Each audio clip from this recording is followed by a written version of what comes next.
Hello,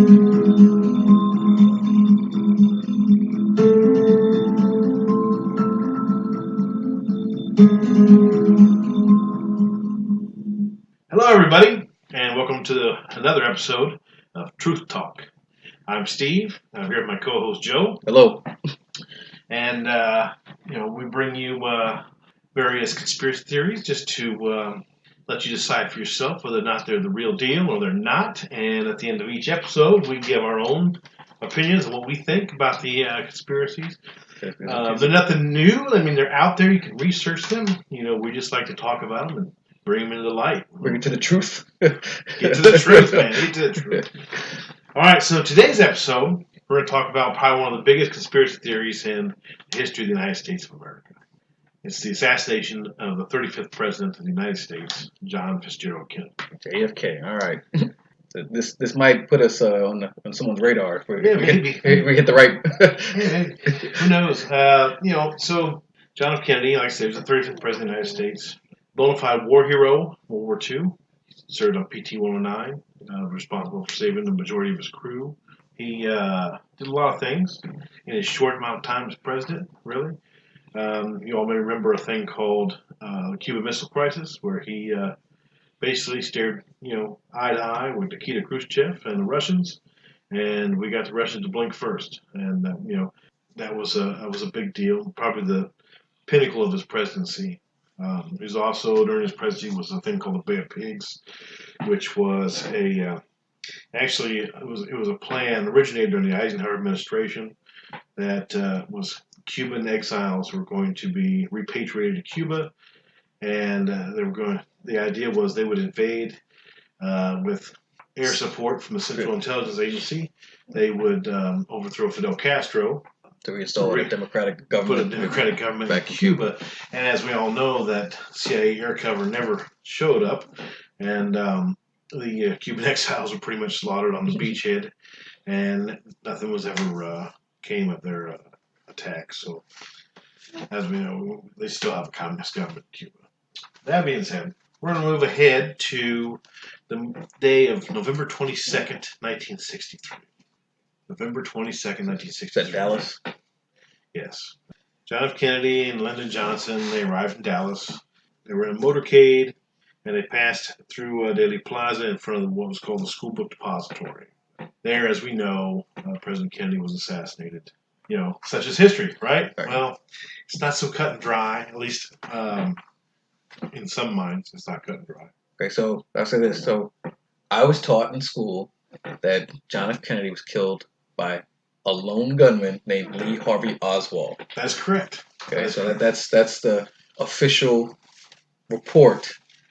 But we all seen the various movies and heard. I watched JFK. Yes, Oliver Stone raised a lot of questions. Yes. But his movie JFK was all based on real conspiracies. That were already out there. He just brought some of them to light. Okay. Some of them had actually already been debunked, and he still used them in the movie, which was fine. But it just raised a little bit more awareness for a new generation, basically, of people to be concerned about John F. Kennedy. And as you'll find in 1976, the House of Representatives appointed a select committee on assassinations to reopen the investigations of President John F. Kennedy and also Martin Luther King Jr.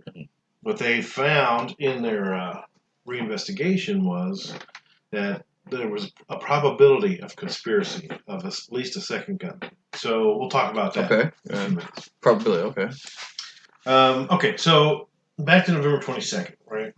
John F. Kennedy was shot in a motorcade. He was rushed to Parkland Memorial Hospital, where he was pronounced dead at 1 p.m. in the afternoon. He was only 46 years old. Young man to be president compared to most. Most presidents are in their 60s and 70s. In fact, the only one who was close was Bill Clinton, I believe. Oh, okay. It's close. To age. When he was elected, yes. Yeah. But Kennedy was still the youngest elected president. And I think, who was the youngest president? There was one president younger, I think. But he wasn't elected. I don't remember. Doesn't matter. I'll think of it later and bring it up. But anyway, so Lee Harvey Oswald, he worked in the School Book Depository. He had made his way to the 6th floor and he was in the window at the far southeast corner of the building, and 3 shots came from that window, and 2 shots hit John F. Kennedy, one in the upper back, and one in the head, and one also hit Governor Connally, the governor of Texas, who was riding in the seat in front of Kennedy. Connally obviously survived his wounds, however, Kennedy did not, and this is where things kind of get fuzzy. Lee Harvey Oswald obviously flees the school depository building. He runs into a police officer by the name of J.D. Tippit. He had to kill J.D. Tippit, and he moved on and ended up hiding inside of a movie theater where he was eventually arrested. Interesting to note, he was arrested for the murder of Officer J.D. Tippit, not the assassination of the president. That charge came later, right? Now, let's talk a little bit about Oswald, right? Oswald was a known communist or communist sympathizer. Can't talk again. Had that problem last episode. And he actually he was also had ties to Cuban groups, and it was speculated that he may have had ties to organized crime as well. But at what level, who knows? Probably, He himself said after his arrest, he goes, "I didn't shoot anybody. No, sir, I'm just a patsy." Patsy for what? Yeah. Okay. But so Oswald, from what I learned, also he was a Marine. He had been an ex-Marine, and he wasn't a sniper, but he was all Marines are riflemen first before they do anything else. So he knew how to shoot. Yes, and was he capable of firing the 3 rounds in that amount of time? Absolutely, accurately, maybe not, maybe. Who knows? But depends on how good of a shooter he was. But it is interesting to note that he had just recently, before the assassination, he had been to the Soviet embassy in Mexico City. Mm-hmm. And he had also actually defected once to the Soviet Union. Because his wife was a Russian. Yes. And he lived in the Soviet Union for a while, then came back to the United States. So he had ties to Russia, he had ties to Cuba, he had ties to all kinds of things. So, but again, Oswald was not a brilliant man. I'm not saying he was a dumb man, but Would you say he was a guy that could plan an assassination attempt on the president by himself? Probably not. Pulling out a gun and just shooting somebody is one thing, which he's very capable of, and that's what it appeared, at the time in the school depository. He left his rifle, when he took off, and all that was tied back to him. And there were, of course, the 3 shell casings. He did fire 3 shots. So, but we're going to get into some other stuff that really is a little bit iffy, right? So, Oswald's taken into custody for shooting Officer Tippit, or killing Officer Tippit. And shortly thereafter, he's charged with an assassination. 2 days later, they're moving him, and a nightclub owner in Dallas by the name of Jack Ruby shoots Lee Harvey Oswald. Jack Ruby had ties to mafia.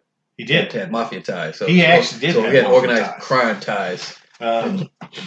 Jack Ruby was known to consort with known mobsters and mafia people, and have ties to organized crime. A lot of his nightclub funding came from organized crime, and he, in turn, assassinated Lee Harvey Oswald.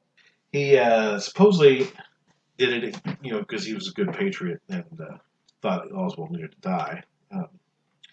But was that truly the case? We don't know. Jack Ruby took all that to his grave in prison, right? So he did die in prison. Shortly after, like I said, Kennedy was pronounced dead at 1 p.m. on November 22nd. At 2:38 p.m. on November 22nd, Lyndon Baines Johnson was sworn in as the 36th President of the United States, with a visibly distraught Jacqueline Kennedy at his side, still in the dress covered with blood and brain matter from her husband. Johnson insisted that she be next to him during the swearing in. I guess in some ways, in his mind, that would help legitimize his presidency. So, because quite frankly, Johnson was not a popular person. He wasn't charismatic. He was not the best spoken president. A Southern Democrat. He was a Southern Democrat. from Texas.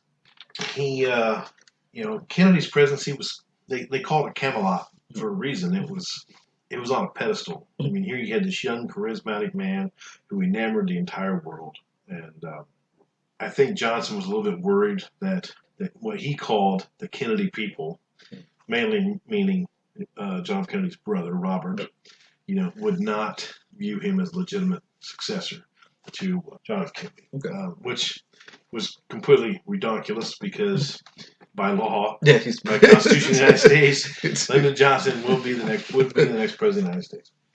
So Johnson had his doubts and his fears, I think, and he made his move, became president. To a lot of people, I think that actually developed a few conspiracy theories, and because they already didn't like Lyndon Johnson, and the fact that he rushed, had a judge come out to the plane, and did all this stuff to swear himself in, which by all rights was actually probably the right thing to do. That way there was continuity in government, because back in those days we didn't have this thing called continuity of government. That was something that was actually developed during the Reagan administration. Right, after he got shot.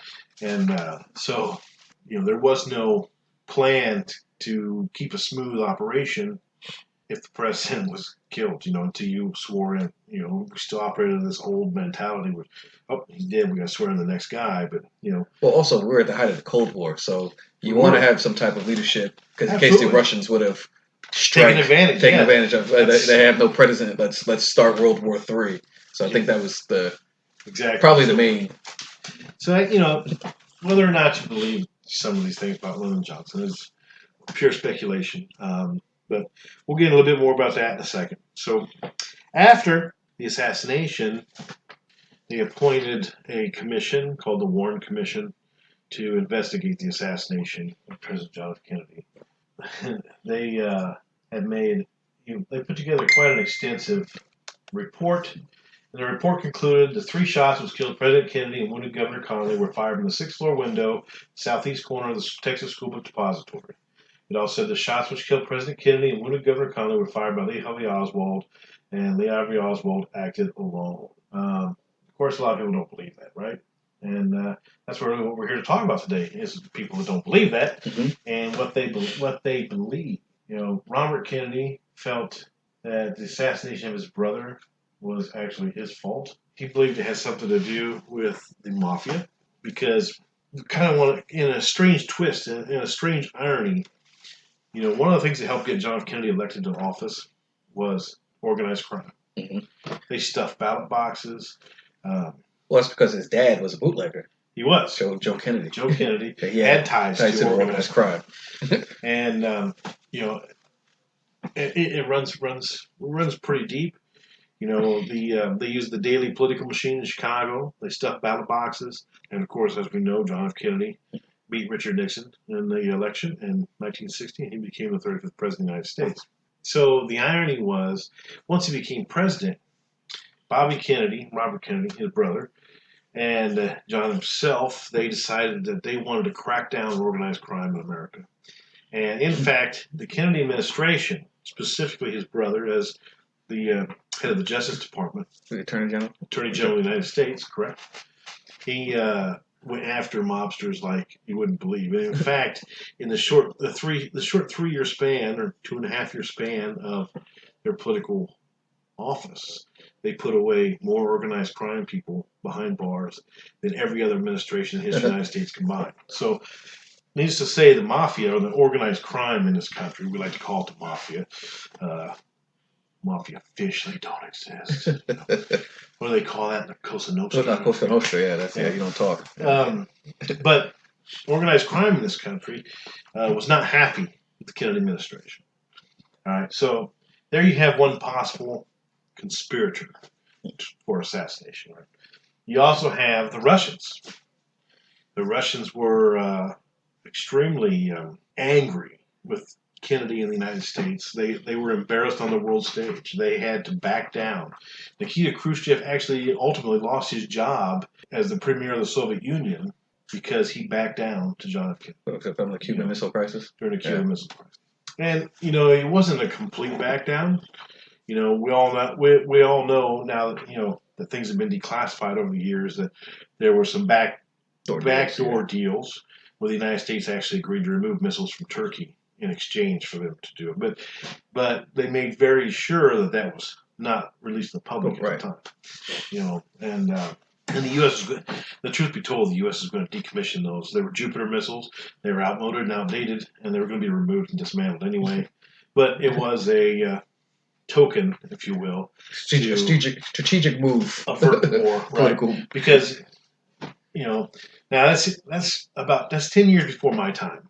I was born in the early '70s, so I wasn't there for Cuban Missile Crisis, but that was probably the closest we've ever come to World War III. To World War III, and a lot of people don't realize just how close we really were. I mean, we were really close. Mm-hmm. So the Russians had motive to want to see Kennedy dead.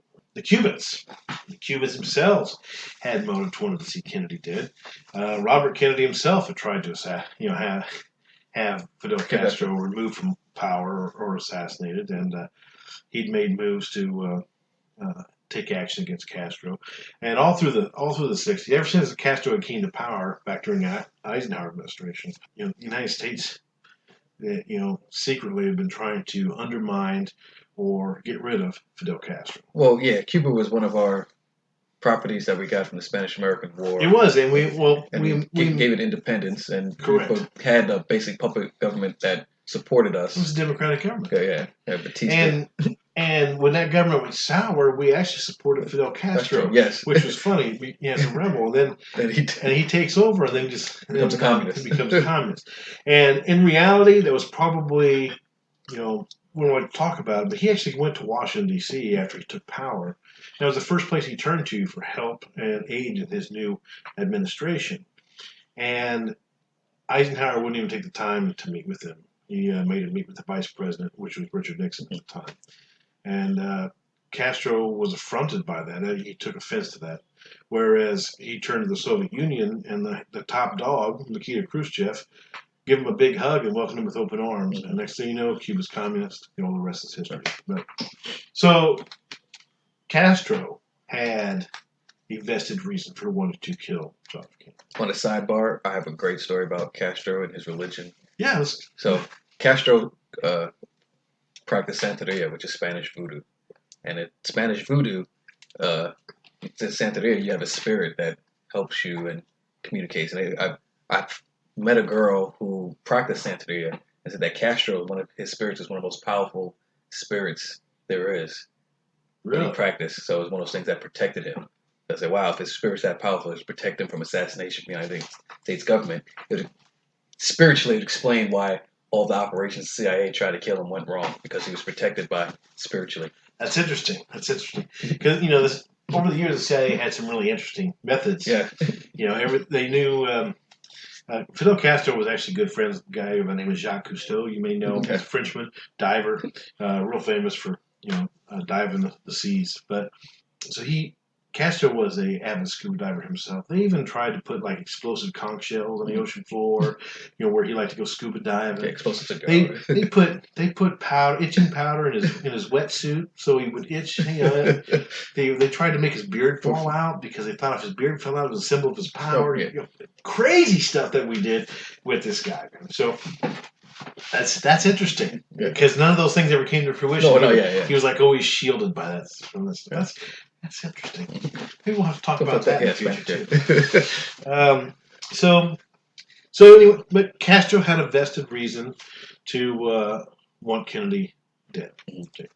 Cuban exiles. Well, the Cuban exiles, they blamed Kennedy because Kennedy took full responsibility, even though the planning was all done during the Eisenhower administration. He just carried it out. It was already in motion. The failure at the Bay of Pigs. And he took full responsibility for that, even though the fault rested clearly on the shoulders of the Central Intelligence Agency. So, stemming from that, actually, you end up with two possible people or groups that wanted to kill or wanted to get rid of John F. Kennedy. One is the Cuban exiles, where most of their brothers were slaughtered at the Bay of Pigs, and because of lack of American air power. And the other is the Central Intelligence Agency. The Central Intelligence Agency, it is rumored that Kennedy actually had plans to either dismantle or vastly restructure and reorganize the CIA, mainly as punishment for the embarrassment his administration suffered because of their lack of air cover at the Bay of Pigs. Oh, he was going to downsize it. And oh, yeah. Again, a class I took Latin American history with Dr. Robert Matthews. He taught us how the CIA was used basically to influence Latin American governments that usually change to help persuade the United States. That's the way I could say it. To start coups. So they were a very powerful entity around that time. And that the CIA has been responsible for a lot of that throughout the world.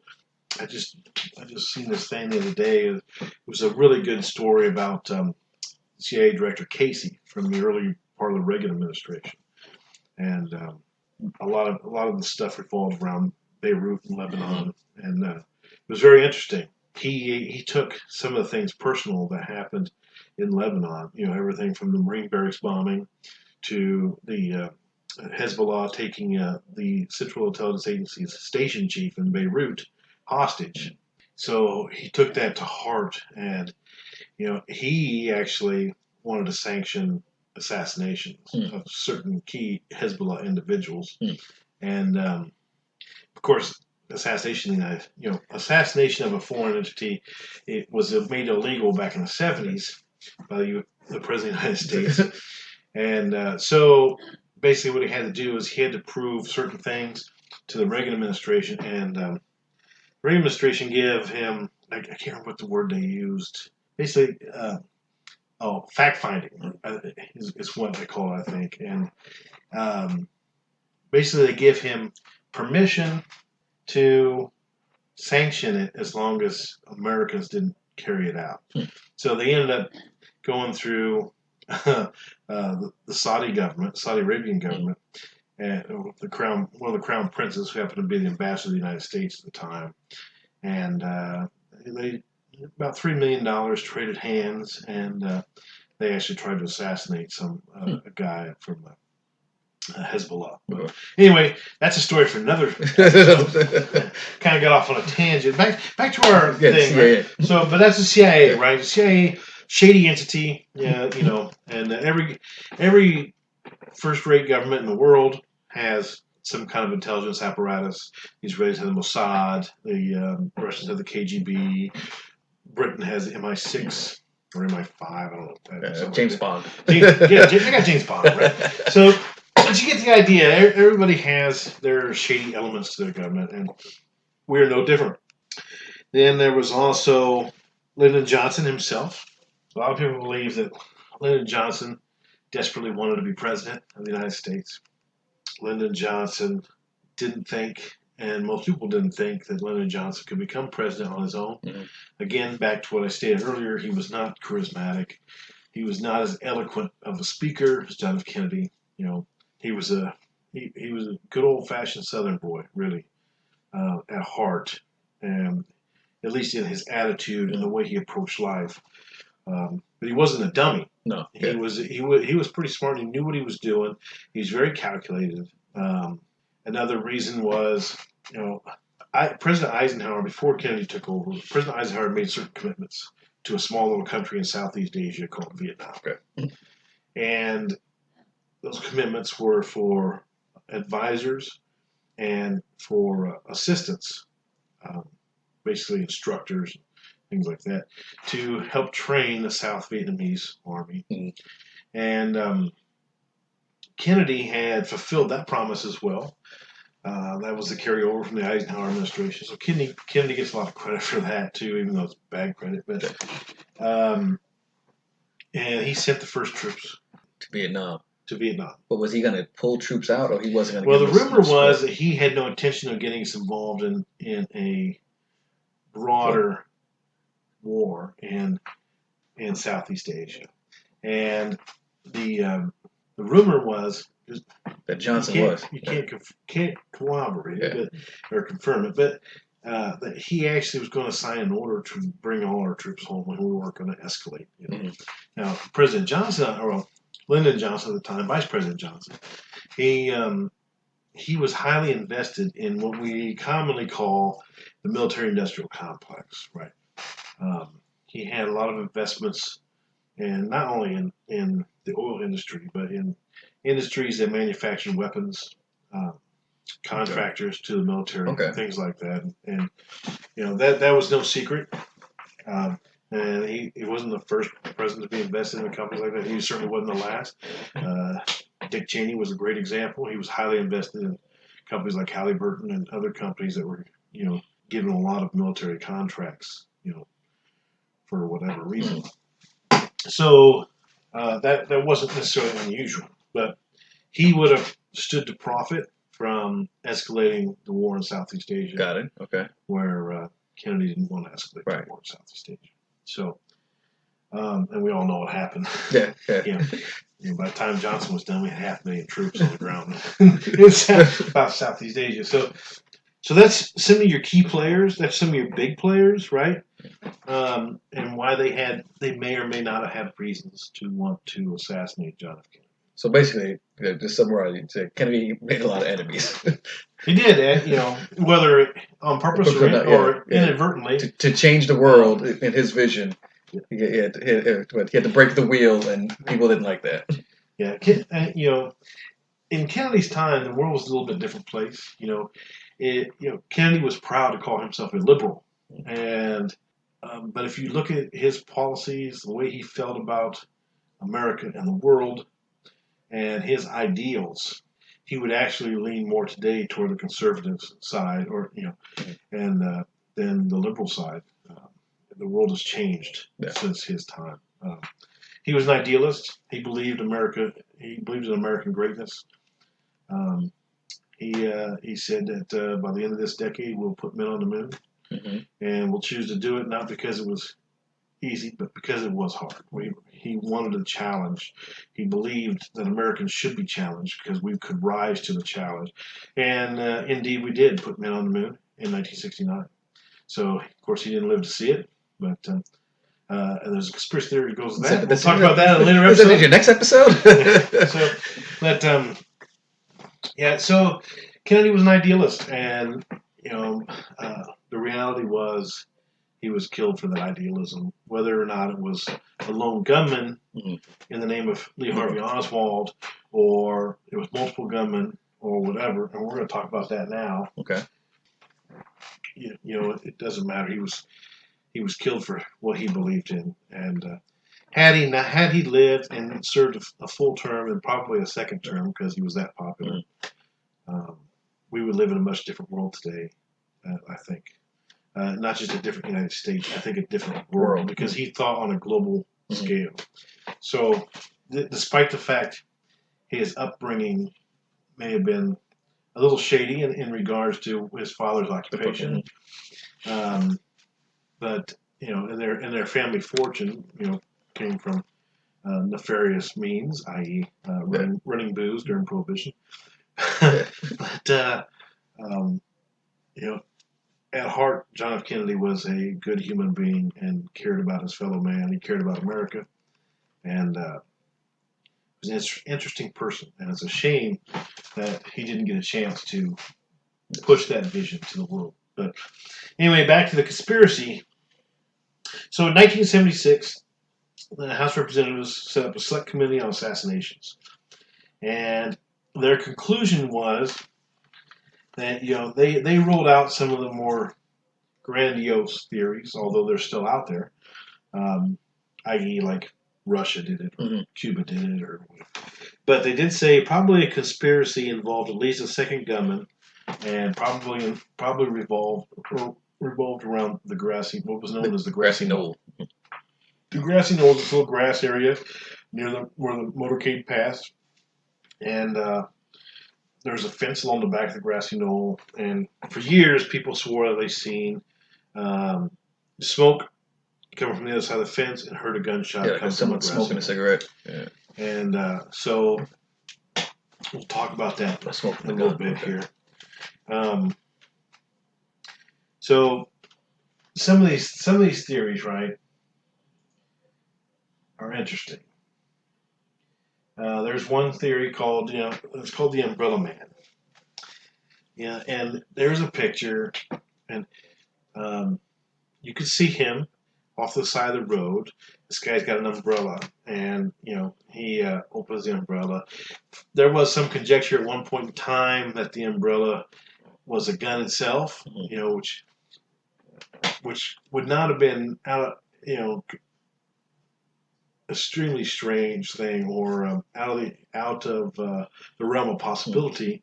The CIA had made umbrella guns years before, so they thought maybe that was a gun, or maybe he shot a dart to paralyze the president so he couldn't move when he got shot. And we'll talk about that too in a second. The reason why he didn't move, but we'll get to that in a minute. But the Umbrella Man, the prevailing theory was he was signaling multiple gunmen to go. Now, the Umbrella Man is actually a guy by the name of Louis Stephen Witt, and he actually testified before Congress in the 70s, before the House Select Committee on Assassination, and he until he testified, he didn't even have any idea he was a conspiracy theorist, and he actually brought the same umbrella to Congress and showed it was just a regular umbrella. And he said his reasoning was, he looked like a nefarious figure in the photos, right? He's got this long coat. It's a nice day. Nice day in Dallas. It's warm. It's sunny. There's no need for an umbrella. There's no need for a overcoat. And he said that he brought the umbrella to heckle the president, not murder the president. So he wanted to heckle the president of the United States, maybe because he didn't agree with his policy. Politics has been politics forever. You're going to always have people that like your ideas, and there are people that don't, right? So, and now I think the protests have gotten a little more out of hand nowadays than what they used to be. I think now they bring like baseball bats and stuff, and close to riots, and basically, become crazy, But that was his thing. He was there to protest the president and heckle him, not murder him, which was kind of interesting. We have a decent film footage of the assassination, thanks to the Zapruder film, right? And there are multiple copies, and some of the copies are not so good. Some of the copies, because the quality is poor, lead to another conspiracy theory, where the driver of Kennedy's car actually turned around and shot Kennedy. That's what it looks like. It looks like he's shooting a gun behind him and it hit the president. Maybe people thought maybe he was responding to Lee Harvey Oswald behind him in the school book depository, and he accidentally shot Kennedy. But the truth be told, the driver's hands were on the steering wheel the whole time, never left. It's just the poor quality of the film that makes it look. So if you look at the original copy of the Zapruder film, it's nice and clear, and you can tell that's absolutely not the case. Now, one thing that the Zapruder film does show, however, is the one thing that bothers me about the whole thing, right? And when Kennedy's first shot, the first shot goes through Kennedy. Through his neck. Through his neck. And you see him grasp like this. Yeah, he takes both hands and grasps around his neck. Yeah, and which, not a fatal wound. No. But obviously debilitating, but not a fatal wound. And then, of course, we know that Governor Connolly took the next round. And then the third round supposedly took Kennedy's in the head. Well, what bothers me about that, the kill shot, Kennedy's car is to the front of the school book depository building. But yet, his brains and pieces of his skull, his brain matter, is clearly blown out the back of his head onto the trunk of the car. In fact, Jacqueline Kennedy herself climbs out of the seat onto the trunk and is trying to pick up her husband's brains, which is completely ridiculous. But so it's crazy. But so to me, that says that the kill shot came from the other side, from the front. Yeah, because if he got shot in the back of the head, he would move forward. The brain would move forward onto the driver. Now, I did say I would get to why Kennedy didn't duck, so to speak, after the first shot. After the shot to the neck, it was not fatal. I don't know why. Back in World War II, when PT-109 was struck by a Japanese destroyer, he was slammed to the deck. Kennedy had always suffered ailments throughout his life. He was not a healthy child. And so he already was weak in some respects.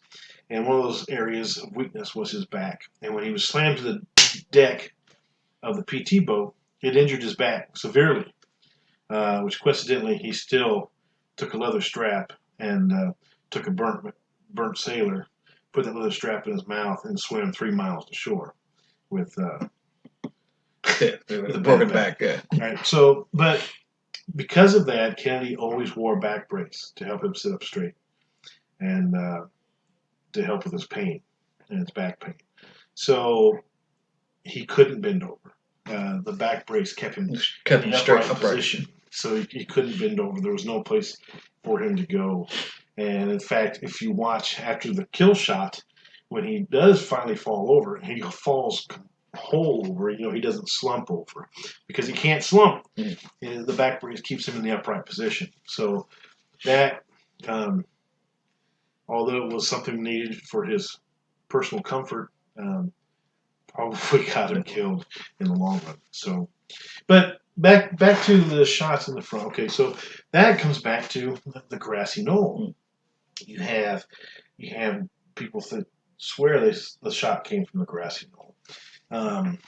Which trajectory would be precise to someone getting their head blown back? Yes, because the grassy knoll was still to the front of the car. So, that is. Some people think that theory's been debunked. Some people disagree with the debunking of that theory. I think that theory's still solid. There was a police officer who was in a different area in Dallas, close, but wasn't part of the actual motorcade. I don't think. But he left his mic.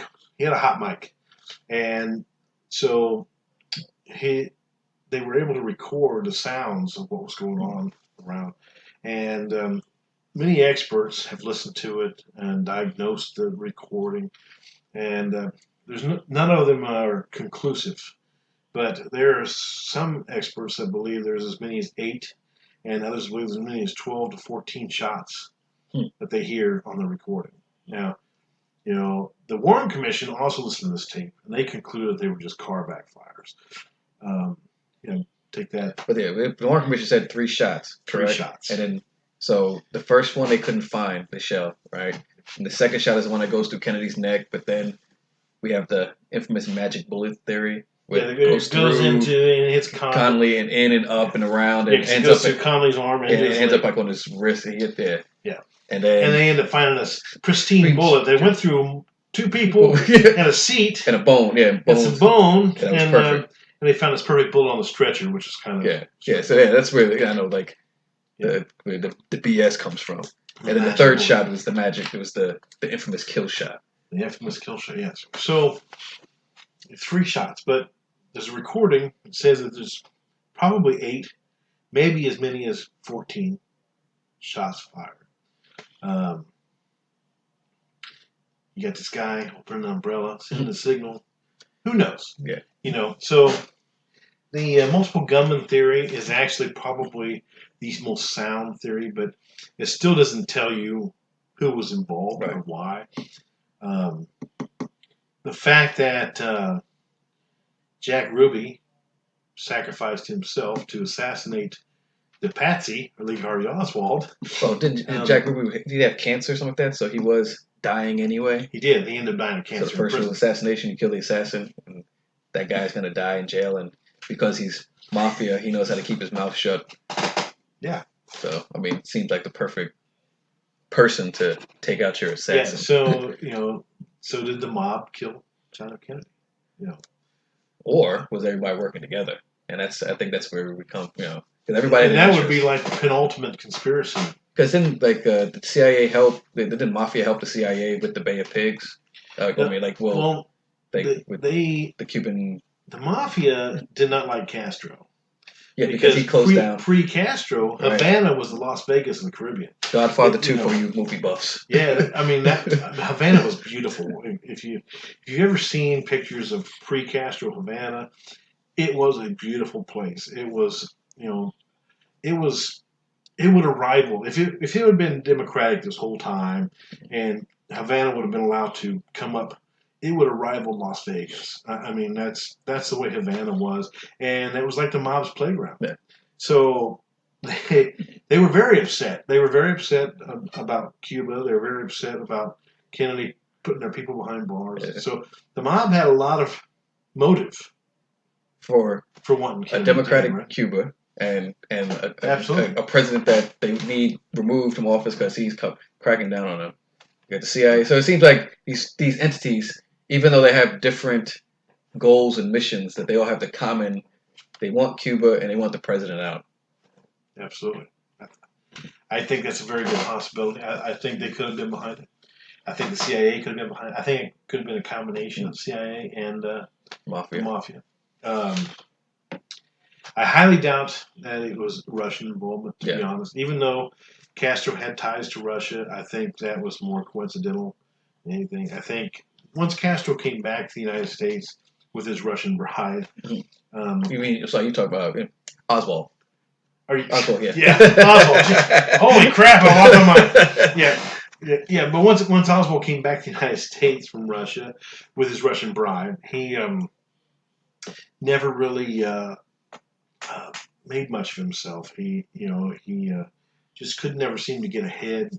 So it's very likely he would have been an easy pickings for a organized crime individual to approach him and say, "Hey, we'll take care of your wife. We'll do this for you. We'll do that.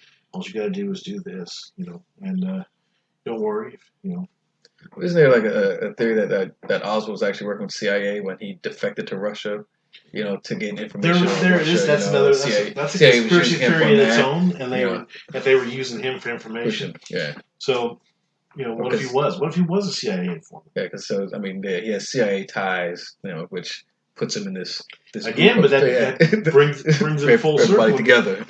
So Oswald's an interesting character. I mean, but he's only interesting because of the assassination of President John F. Kennedy. He would have been a footnote in history that would have never been remembered if it wasn't for the assassination of John F. Kennedy. Well, even I don't know the guy that killed Garfield or McKinley, but you're right.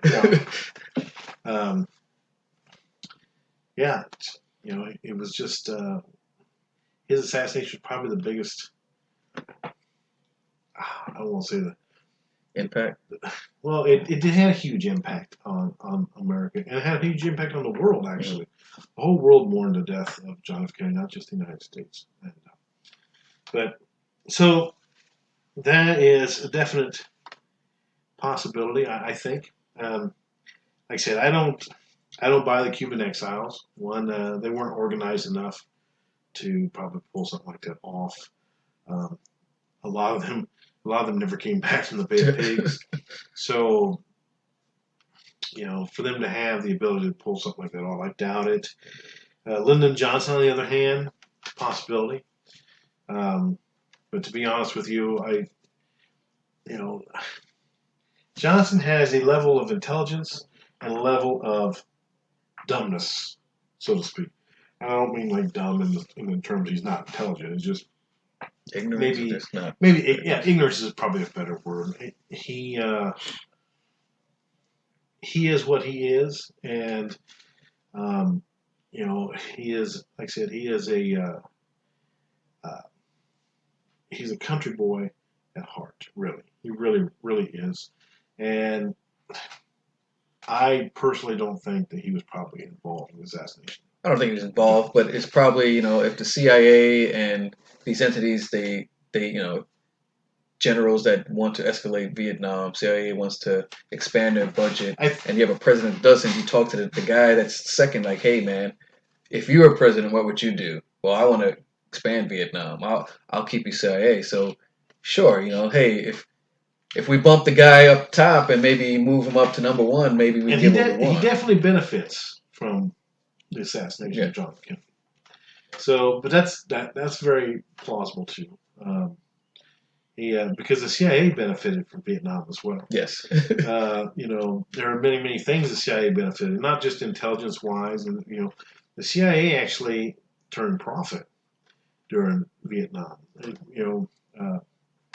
Most people know it today as Air America. Yeah. But they ran opioid products, heroin and opium, out of Laos and South Indochina, and for many years, and they used that to actually fund their secret operations. So, and that's actually not even a secret anymore. We know we know that they did. That this was going on, whether it was sanctioned from the top or not doesn't matter. The fact is that they did carry this stuff out. So, so the CIA benefits from an expanded war in South Indochina. So, could be, very well could be. Again, that puts the CIA on the map. As far as Johnson, I just don't know. I mean, like I said, I think he would have benefited from it, but I don't think that he would have had his hand in a cookie jar. Yeah, but he probably turned a blind eye if he knew something. Absolutely. I mean, if he had any knowledge, he probably wouldn't have said anything. Richard Nixon said something really good. I thought was pretty interesting. Nixon wrote a book where he says. He accuses Johnson of complicity in at least 6 other murders, as well as the assassination of John F. Kennedy. And he says, Lyndon and I both wanted to be president. The difference was I wouldn't kill for it. So, and that was from Richard Nixon. That's pretty funny. So take that as you will. And that's in Richard Nixon's book, so you can actually verify that. No, he didn't kill. He just helped. And it's interesting to note. We talk about, we mentioned the JFK movie from the 90s. Right. It's had Kevin Costner in it. It was directed by Oliver Stone. It's interesting to note that Oliver Stone actually worked for Richard Nixon. And if you all knew that. But, I didn't know that. That's very interesting. It's like so the fact that he would paint Johnson in a light makes sense because he was with Nixon when Nixon wrote the book. He knew, he had ideas of what Nixon thought about the Kennedy assassination. And so it's just an interesting tidbit of history that leads into the movie JFK, which is actually pretty good, especially if you like conspiracy theories. I think that was probably one of the first movies I watched. It was like over 3 hours long. It was crazy. It was pretty good. So there's that. You get Richard Nixon himself who says Lyndon Johnson was probably involved. Yeah, would kill for the presidency. That's pretty interesting. Yeah. Again, the mob, Robert Kennedy himself, Robert Kennedy had the fear that he had somehow gotten his own brother killed. His attempts to prosecute the mob and to kill Castro have backfired in some terrible way and blown back, as the intelligence folks say. And that comes from Robert Kennedy's biographer, Evan Thomas. And it is known that Robert Kennedy did blame himself a little bit for what happened to his brother, and so there is some speculation that since we're on the subject of assassination, this episode is a presidential assassination, and I guess that can include presidential candidates because in 1968, yes, Robert Kennedy was assassinated. Robert Kennedy, his brother, was assassinated by a guy by the name of Sirhan Sirhan. The type of gun Sirhan Sirhan had held like. It was 8 bullets, I think, but there were like 14 shots fired or something. There's some conspiracy and conjecture that goes along with the assassination of Robert Kennedy too, which maybe we'll talk about another time. But the fact is, it may very well be possible that he was assassinated because the people who killed John F. Kennedy knew that he would come after them with a vengeance. There's always been some speculation that Robert Kennedy had an idea of who actually killed his brother. Well, yeah, I mean, that 68 election, so, I mean, Kennedy was a sure favorite. He would have won. Richard Nixon would not have won. Yeah. Would have lost again to another Kennedy, which is funny. And we would never had Watergate. Again, but without Richard Nixon, we wouldn't be friends with China. That's true. Only Nixon can go to China. Yeah. So, there's a whole bunch of stuff, and it's interesting to note that in the few years following the Kennedy assassination, more than 200 people who had knowledge or were involved in some form or fashion disappeared or died of mysterious causes, which is pretty crazy. It's kind of reminiscent of another presidency, but we'll talk about that in the bonus episode. That's the bonus. well, yeah, we talk about a presidency, but or a candidate that couldn't become the president. Yes, and people still disappeared. Yes. Just imagine if the so I mean that gives you an idea. Some of the things that went on that day. There is a lot of speculation to this day. Well, yeah, because the whole thing with like the route that the motorcade took in like that triangle type intersection, which is perfect for assassination, which you had the book depository up top, you had the grassy knoll, then you had the underpass. So you had 3 points of sections where the president was wide open. And it seems like poor planning or maybe it's very possible perfect planning. You could have had shots coming from all directions. Yes. Yeah, as I said, is it poor planning or is it precise planning to get rid of somebody? So that's absolutely. Now one thing that President Trump did when he became president was he went ahead and had the National Archives declassify some stuff. Actually, they may have actually done that before he became president. No, it was during his presidency because that's so many years. Everybody was waiting for the Kennedy files to be declassified. That's what I thought. So, but anyway, they released thousands of documents and thousands of pages of documents. Of course, a lot of it's still redacted. So, I mean, there's only so much you can get out of it, but it did shed some light on a lot of things, and even President Trump was interested in some of the things, because they sealed a lot of stuff from the Kennedy assassination for many years. Mm-hmm. A lot of the physical evidence has been locked away in the National Archives. Some of it's even been lost. Lost or removed. What was left of President Kennedy's brain was actually preserved for, possible future testing, who knows, whatever. But it was actually preserved, so, but it disappeared at some point in time. A lot of people believe Bobby Kennedy himself took it.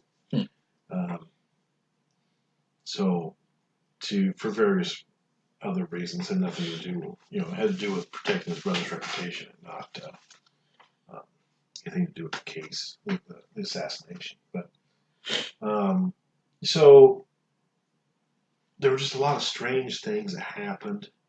A lot of people disappeared. A lot of people died. A lot of, there's just too many inconsistencies, too many questions, and there's never been anything to actually lock it down to any one thing. Mm-hmm. And to be honest, it probably never will be. Well, I mean, let's be honest, Steve. If let's just say it came out that the CIA worked with the mob to kill the president of the United States, that's internal. Like you can't that's the government killing its own. That's a coup, man. That's what we call a coup. Yeah, I don't think that's something you can openly admit to saying that. Yeah, absolutely not. Yeah, so or would they want to? Yeah. It's crazy, but that is the Kennedy assassination. Now we're going to talk about one more assassination before we wrap this episode up. But let's go ahead and give our personal views on the Kennedy assassination. Do you think it was a conspiracy or was it cut and dry? Lee Harvey Oswald. I think it's very much conspiracy. I even watched.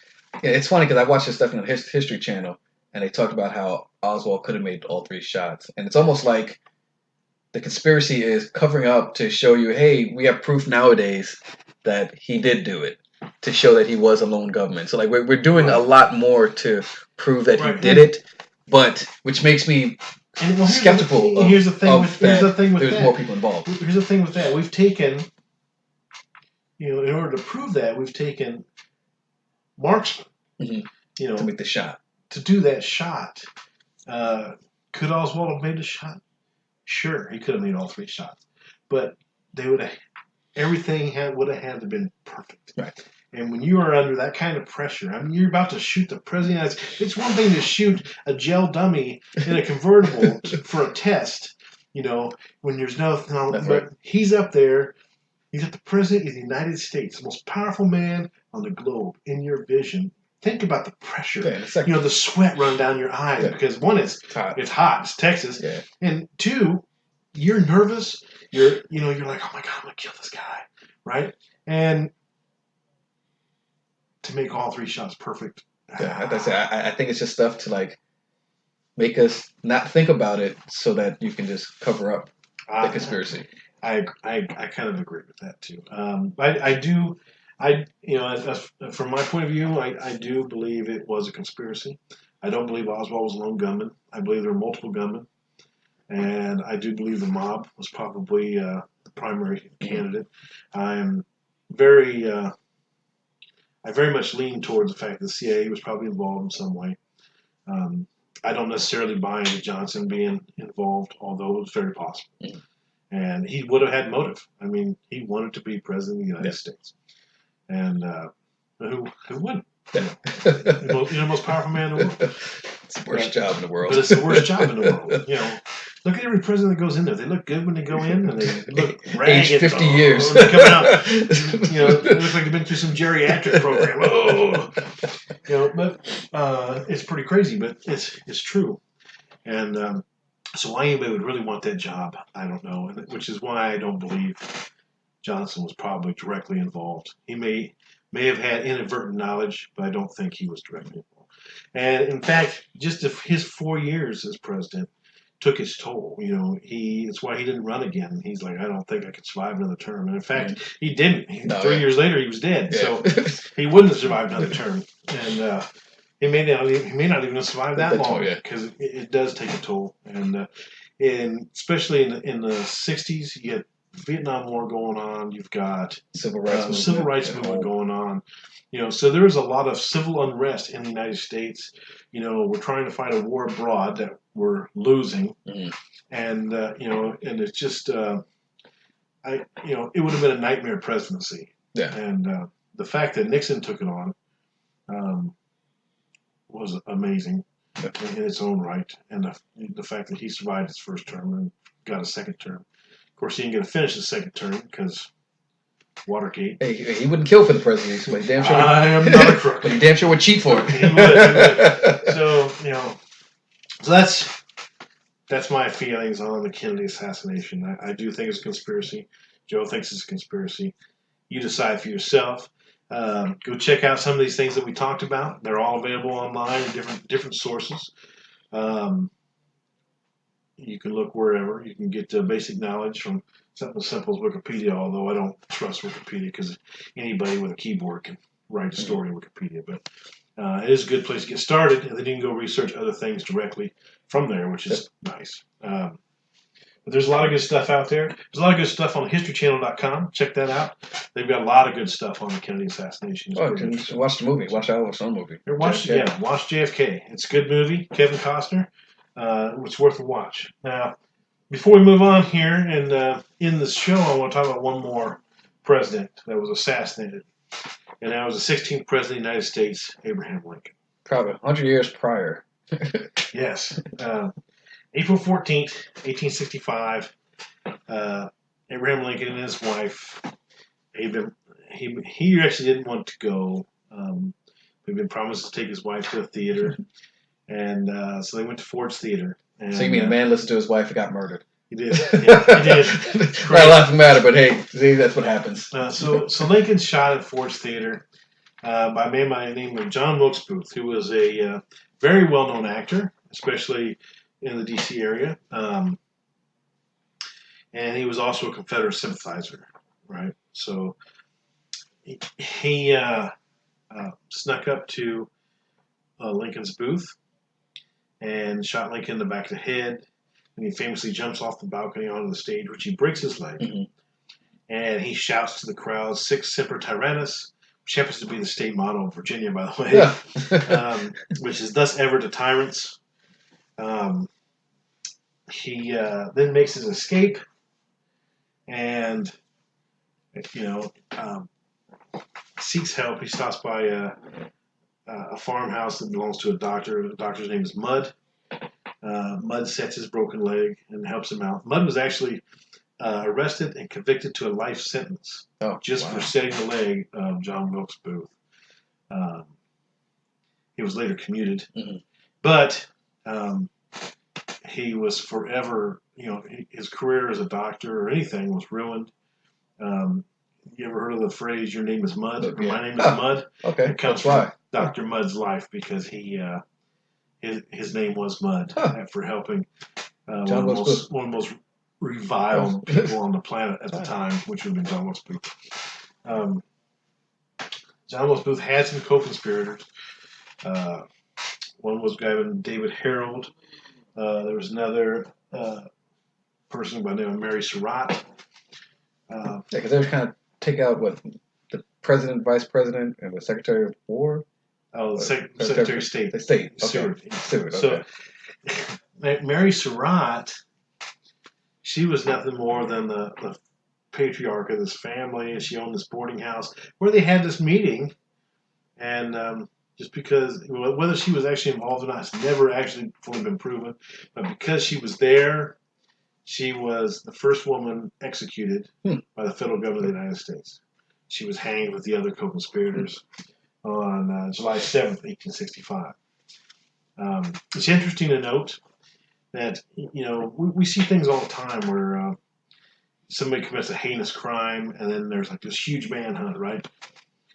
It's interesting to note that the largest manhunt in history ever was the hunt for John Wilkes Booth. Over 10,000 law enforcement officials, detectives, and military personnel hunted for John Wilkes Booth. 10,000. It was ridiculous at the time. So they ultimately tracked down John Wilkes Booth at a barn outside of Port Royal, Virginia. And when they set the barn ablaze, and he wouldn't come out, John Wilkes Booth. And there was an Army sergeant that ended up shooting him, kills him, and that was that. But there were many people that said that his body did not look like John Wilkes Booth. The guy did have a broken leg, but it was not the same leg that John Wilkes Booth broke when he jumped off the balcony in Ford's Theater. And there is some evidence that the real John Wilkes Booth died many, many years later.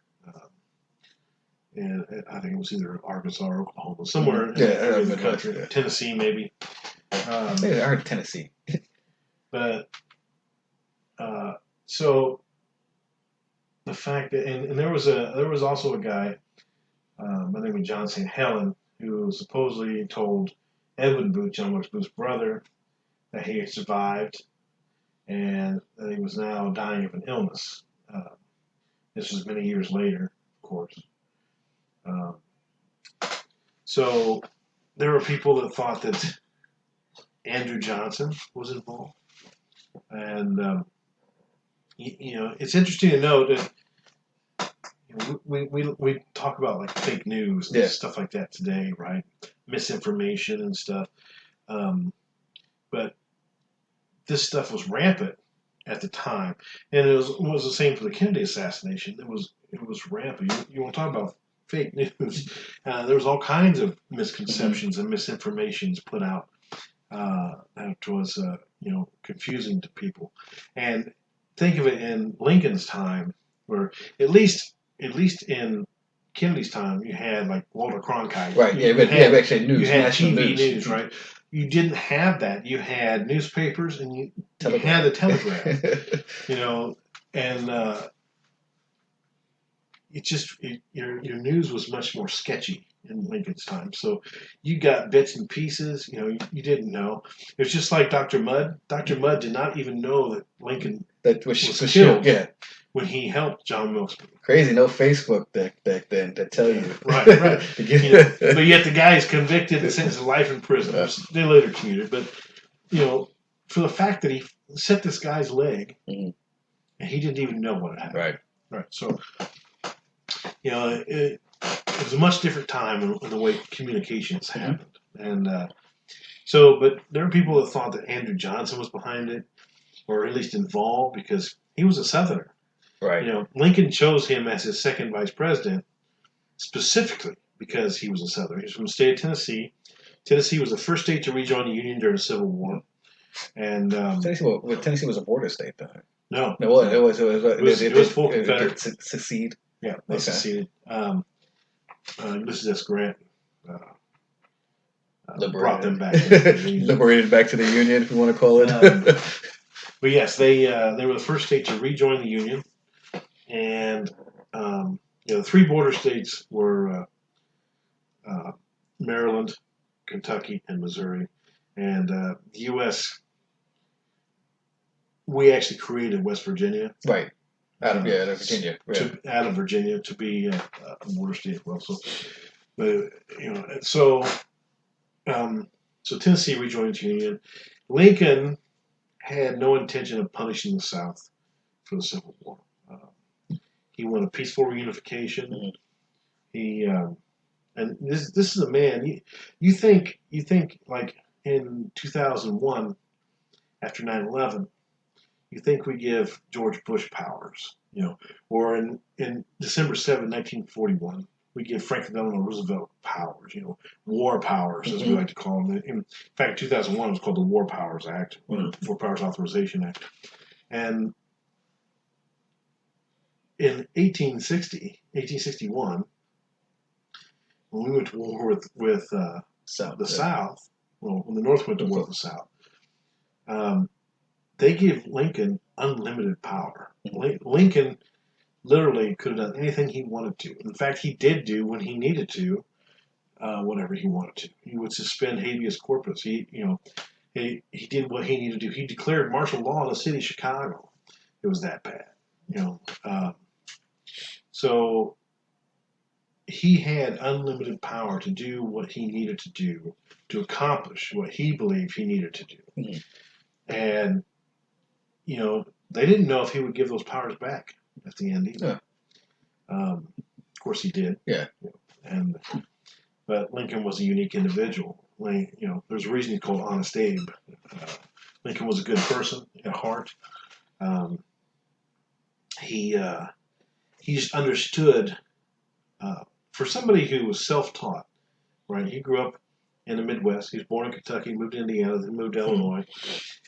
He was self-taught. He taught himself law. He taught himself to be a lawyer, and which back then in and of itself wasn't all that unusual. But he was not a made person. He wasn't. He didn't go to like Harvard or any major university. He rose up on his own, which is pretty amazing in itself. Even in that time, it was pretty amazing. Because even back then, when you think of politicians or true politicians and things, they still came from, for the most part, came from wealthy families. They were your bourgeoisie, the American elite, basically. Even though our system was designed that anybody could be, and in some cases it was anybody, but Lincoln was just an example of that anybody case, and when he first got into politics, and he made a name for himself, and his name really wasn't that big when he became president. It was just the right things at the right time happened for him, and he ended up doing 7 debates against Stephen Douglas, which was interesting because all the debates were done in the state of Illinois. He did not travel and campaign around like we do today. We hop on a plane. We're in Florida one day and Ohio the next. Taking those trains across across the United States. He didn't do that. He campaigned primarily in one state, and so everything about him was in the paper. So there were places that didn't like him, places that liked him. The North liked his ideas because the North was anti-slavery, the South was not. Now, Lincoln, I wouldn't go as far as calling Lincoln an abolitionist because he wasn't a proactive anti-slavery person, but he was anti-slave. He did marry Mary Todd. Mary Todd's family were Southern. In fact, one of her brothers was a Confederate general. think he was a general. He was a Confederate officer. Let's just leave it at that. Confederate officer. And her family had slaves. So he was very much aware of the sensitivity of the subject of slavery at the time. And if given a choice, he probably would have ran on the platform of, I'm going to abolish slavery. But he didn't. He ran on a platform of a more moderate.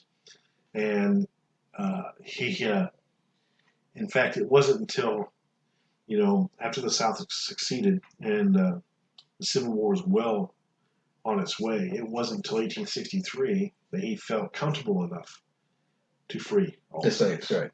Well, in the rebellious states. Yes. Because he wouldn't free them in the border states. Right. And there were compromise states, too, out west. So he... that freedom came later at the end, but he felt comfortable enough once we'd secured enough victories that the South was going to lose, no matter how long it took, that he could go ahead and do what he needed to do. And so he was very calculating and he was very intelligent in that way, and in a way that he was not going to off-put any of his possible supporters or anything like that. And that's politicians in general. So he was a smart man. But he was a simple man, right? So, but at heart, he's a good person, very good person. And he, the fact that they killed him, now, like I said before, he didn't feel like he needed to punish the South. He thought the South had been punished enough. I mean, we laid waste to the Southern states. Yes. So. But the radical Republicans from the North wanted the South to pay. They did. Thaddeus Stevens, and some of the others, and so his own people had a different idea. They wanted to punish the South. Party. Yeah. They wanted to make them pay. They wanted to send an army of carpetbaggers to the South and drain them for everything they had, and punish them for everything they'd done. And so that was one of the reasons Lincoln picked Andrew Johnson. Well, that was a whole tangent. To reunify a good transition. Yeah, that's right. He was a Southerner. He thought that would be beneficial. And, of course, some of the more radical Republicans after Lincoln's death didn't think so because they tried to impeach. Oh, yes, they did impeach Johnson. He missed by, one vote? Yeah. Yeah, they did impeach Johnson, and then his election was, he couldn't run again. Correct. And then you got Grant, who was just a puppet president that let the radical Republicans run amok, and histories. Grant had some different. By the time Grant becomes president, he's kind of an alcoholic, and he made some poor decisions.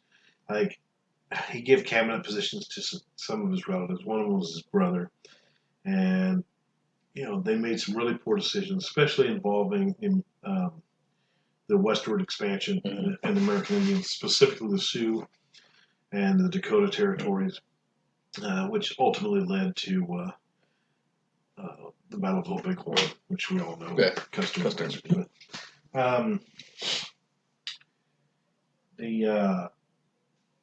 But Lincoln, because of that, people think that there may have been people in the U.S. government that were involved with killing Lincoln as well. Same thing as Kennedy, so just different policies.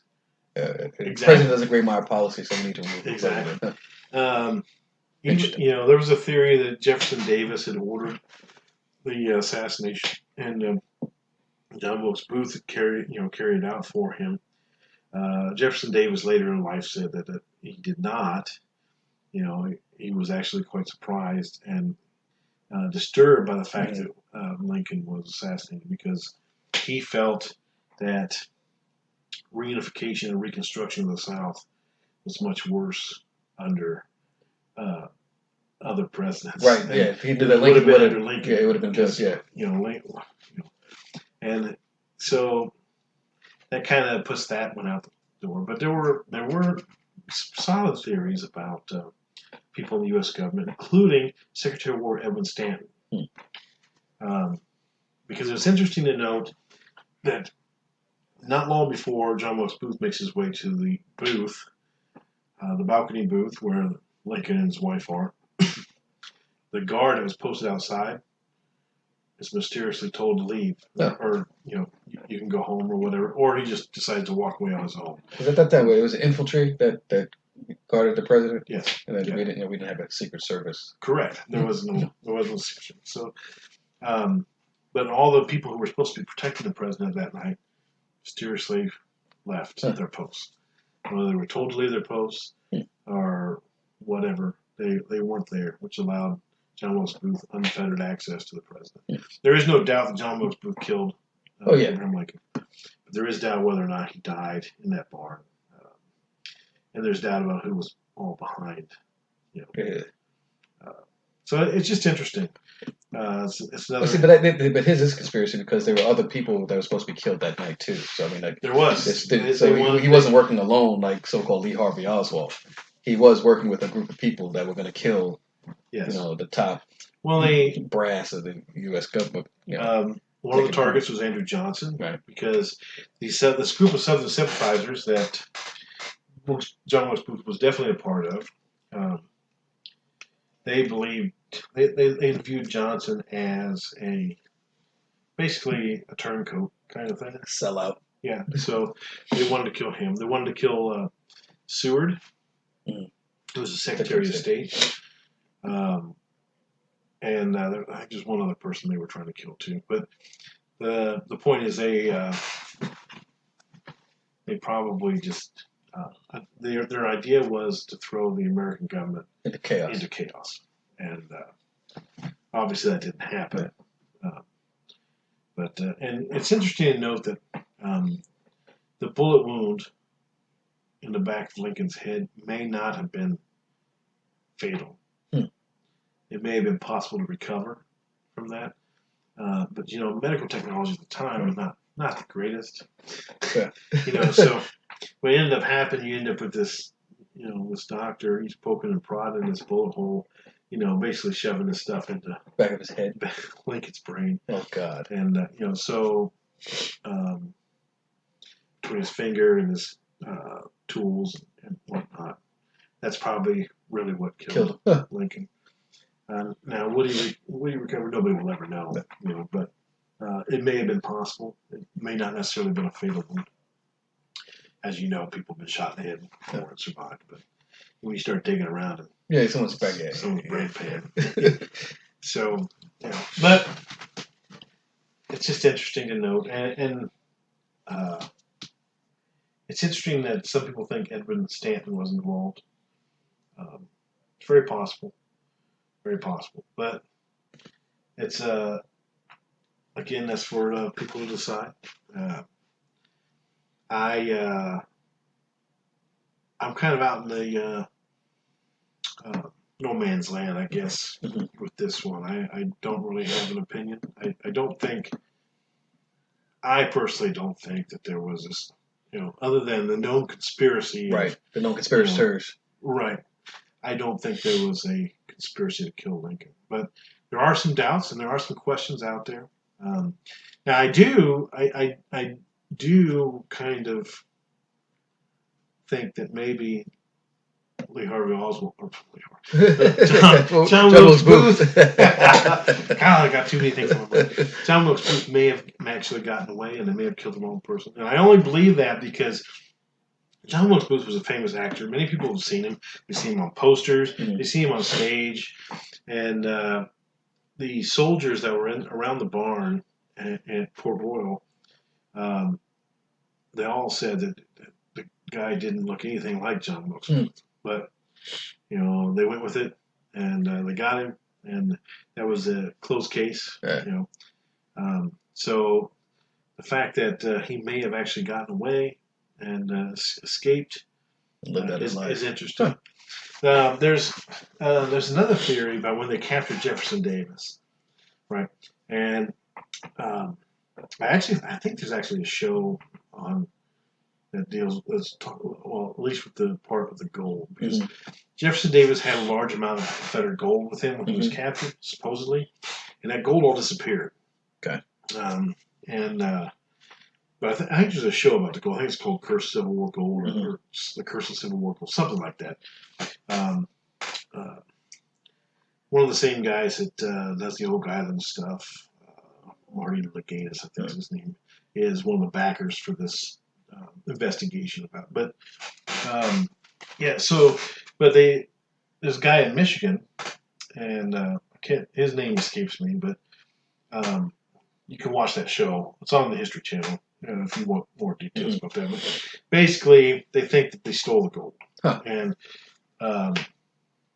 so that may have also been part of the overarching conspiracy of the Lincoln assassination, to make sure that it never got out, or for whatever reason. And again, that puts Edwin Stanton in the forefront, because the guys that took the gold supposedly were in the were Army. Army guys. So yeah. So that could have went all the way to the top and got away. And it's interesting to note that in the town where this guy supposedly lives, he owned like the majority of the town.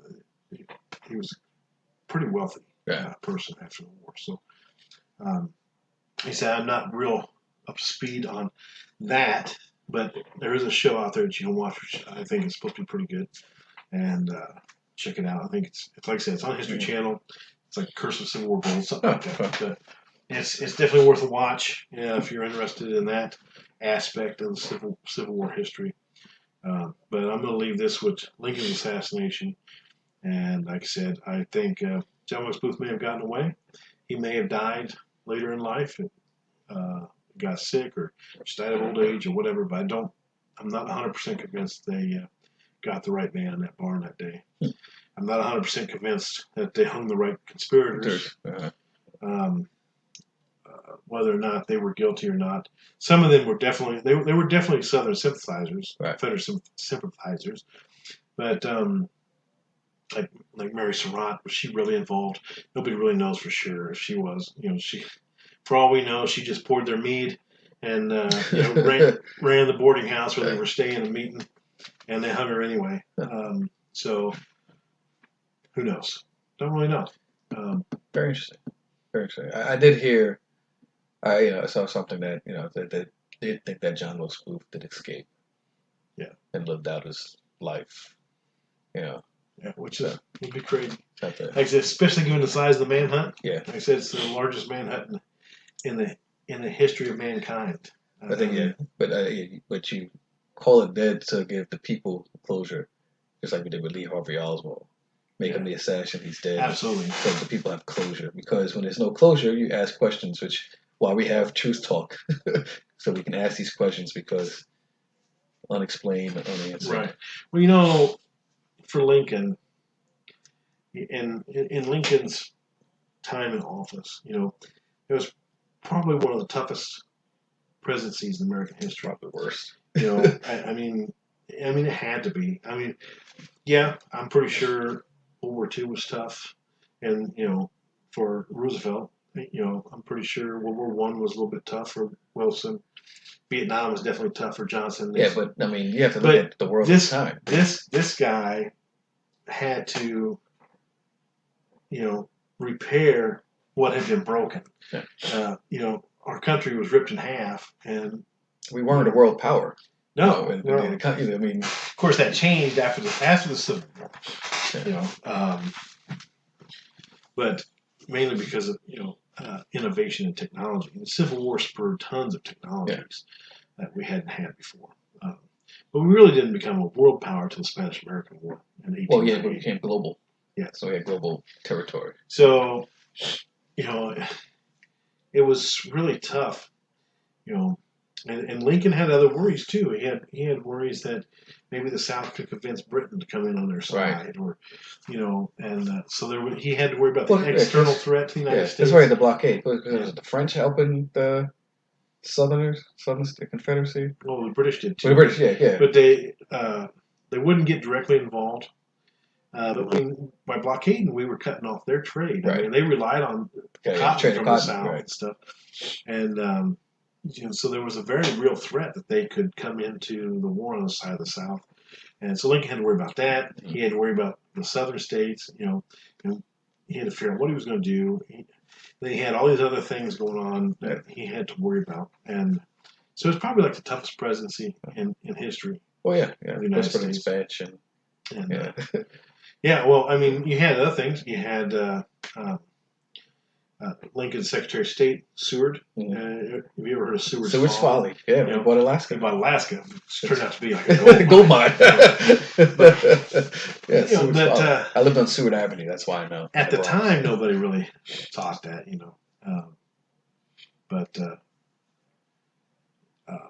yeah. So it was a tough time to be president of the United States, I think, and I think Lincoln rose to the challenge, and I think he. Another thing they were afraid of with him was after the war, more of his ideologies would have been put forward, and you would have got a lot more. I think you would have had a lot more stability in the South. Mm-hmm. You would have had a lot less racial tension in the South, I think. Would have been as divided. Yeah, I think it would have been a little bit better. Better integration of. But because of the way it was handled, in the absence of Lincoln, we end up with a South that has an extreme racial divide for decades to come. Right. You end up with Jim Crow laws because those were really enacted because the black folks in the South, they're now citizens. They're no longer property. Well, Reconstruction started. They put blacks in Congress, and they integrated them into the government and into society. They did, and they give them the right to vote. So, the Southerners, the white Southerners, they, that was blasphemy. Yeah. And I watched Birth of a Nation. Yeah. So they enacted what we now know as Jim Crow laws, which were designed to prevent the forward progress of the Black American in the South. And it's funny, because how things come full circle in politics, in the realm of politics. But one of the big things that people talk about today is voter IDs. Right? And Democrats don't like them. Republicans like them. And it's funny because the Democrats say the voter IDs are racist. They keep people. Well, that's not. If you actually get to the root of the matter, that's not true. They're not. What was racist was the Jim Crow laws that said you had to take a test, and at that time, the literacy rate of the Black American in the South was like less than 10%. So by making you take a test to get your voter ID, you could not vote. Well, yeah, we had the grandfather clause where if your grandfather didn't vote, you couldn't vote. Yes. And your grandfather was crazy. Crazy. But but now we've forgotten all that part. Voter IDs are bad. So I find politics stupid. But that's the truth of the matter, and it's become quite an issue, even in today's political realm. And it's just, you'd think we get past some things and we should just move forward, and it just keeps coming full circle. But that's my soapbox for today, I guess. But that's our show on assassinations. And there are other presidential assassinations, as we talked about. Yeah. McKinley was assassinated. Garfield was assassinated. They tried to assassinate President Ford. Theodore, Reagan was shot. Reagan was shot. You had Theodore Roosevelt was actually shot as well, but he was saved by whatever was in his pocket. And so, there have been multiple attempts on multiple presidents throughout history. There is a conspiracy that one president who died in office may have been poisoned. But because they exhumed the body. Yeah, but there's no 100% evidence of that. But so there's a lot of interesting things about presidential assassination. And as we know, the assassination of leaders goes back to the ancient antiquity. Look what they did to Caesar. So they couldn't blame any one person. Everybody took their turn. I'm pretty sure Brutus stabbed him a few extra times. But yeah, so there's nothing new, and I think it's a worry that anybody who comes into great power has to have. Some loony may try and take me out. Well, power corrupts. Absolute power corrupts absolutely. It does. That's the thing. Yeah. So anyway, What do you think? Lincoln assassination conspiracy, not conspiracy? I think not partial conspiracy. I think partial. I mean, not a whole. The radical Republicans trying to take out Lincoln. I don't think that. But like I said, from what I know, that a group of people banding together to send the government to chaos. That is a conspiracy, and I do believe that John Wilkes Booth got away. I agree completely, and that's our show for today. Thank you for listening, and catch us again next time on True Talk. We're going to introduce you to something called Solar Warden. Might be interesting, especially with the new Space Force. Have a good one.